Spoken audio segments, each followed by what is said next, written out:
안녕하세요. 서성민 전도사입니다. 오늘은 말씀 함께 3월 셋째 주 레위기 14장부터 19장 말씀을 여러분과 함께 나누고자 합니다. 여러분 흔히 거룩이라는 단어를 들었을 때 어떤 생각이 떠오르시나요? 엄숙한 예배당, 그곳에서 드려지는 예배, 기도일 것입니다. 하지만 레위기 14장에서 19장은요, 우리에게 놀라운 사실을 전달합니다. 하나님의 거룩하심은 바로 연약한 몸을 돌보는 손길, 우리가 먹는 음식, 그리고 이웃을 사랑하고 아끼는 마음, 그 가운데 그 위에 머물고 있다는 것입니다.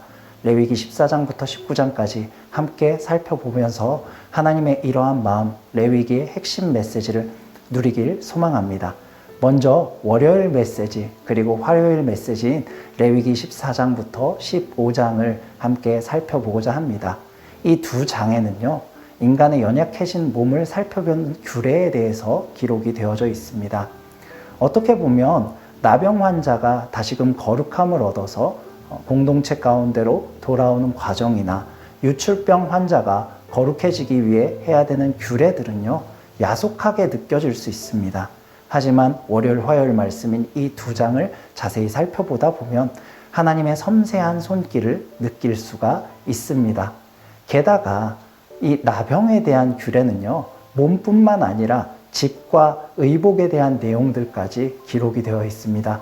이를 통해 우리의 일상의 작은 부분까지도 거룩해지길 원하시는 하나님의 마음을 우리가 알 수 있는 것입니다. 다음으로 수요일 말씀인 레위기 16장은요, 레위기의 심장이라 불리는 구간입니다. 바로 대속죄일이 기록되어 있는 구절이죠. 여러분, 만약에 여러분 인생의 모든 잘못과 과거를 지울 수 있는 지우개가 있다면 얼마나 그것을 얻고 싶겠습니까? 레위기 16장은 이 지우개가 바로 대속죄일이라고 말을 하고 있습니다. 1년에 단 하루 대제사장이 이스라엘의 죄를 지고 지성소로 들어가서 제사를 드리는 그 과정이 기록된 대속죄일이 바로 우리들에게 그 마법의 지우개가 되는 것입니다. 대제사장은 이날을 위해 엄청나게 경건한 시간들을 보내야만 했습니다. 그리고 그날에는 2마리 제물이 드려지게 됩니다. 한 마리는요, 번제로 잡히게 되고 한 마리는 아사셀의 염소라는 이름으로 광야로 보내지게 됩니다. 그 염소는 광야 가운데 유리하다 죽게 됩니다. 마치 예수님께서 십자가를 지시고 우리 인류의 죄를 대신하여 죽으셨던 것처럼 말이죠. 이 수요일 말씀 레위기 16장을 통해서 우리는 은혜의 정점, 대속의 은혜를 누릴 수 있게 되는 것입니다. 그 다음으로 목요일에 살펴볼 17장 말씀에는요, 생명의 신성함, 피의 신성함에 대한 말씀이 새겨져 있습니다. 생명은 하나님 앞에서 거룩하게 다루어져야 한다는 것입니다.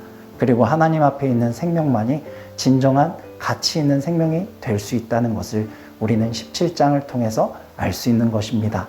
그 다음 금요일 말씀인 18장에는요, 우리가 가나안의 더럽고 추악한 성적인 풍속이 아니라 거룩하고 경건한 생활을 해야 한다, 하나님의 규례에 따른 삶을 살아야 하고 가정을 지켜야 한다라는 내용이 수록되어 있습니다.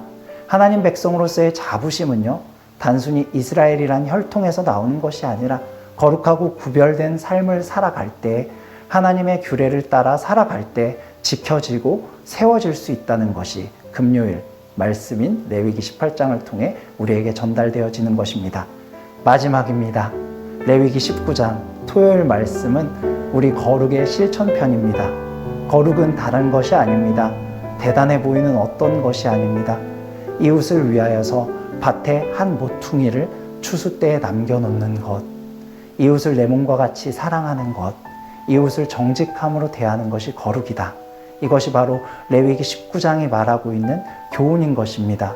여러분, 레위기 14장에서 19장은 우리에게 이 거룩한 삶이 제단에서, 성소에서 우리의 일상까지 퍼져나가야 된다는 것을 교훈하고 있습니다. 레위기는 제단 앞에서 엎드려서 올려드리는 제사의 거룩을 시작으로 우리의 일상 속에 퍼져나가는 거룩으로 확장되어집니다. 우리가 한 주간 레위기 14장에서 19장 말씀을 묵상함을 통하여서 삶의 모든 영역을 거룩함으로 바꾸는 하나님의 백성들이 되길 소망합니다. 블레싱.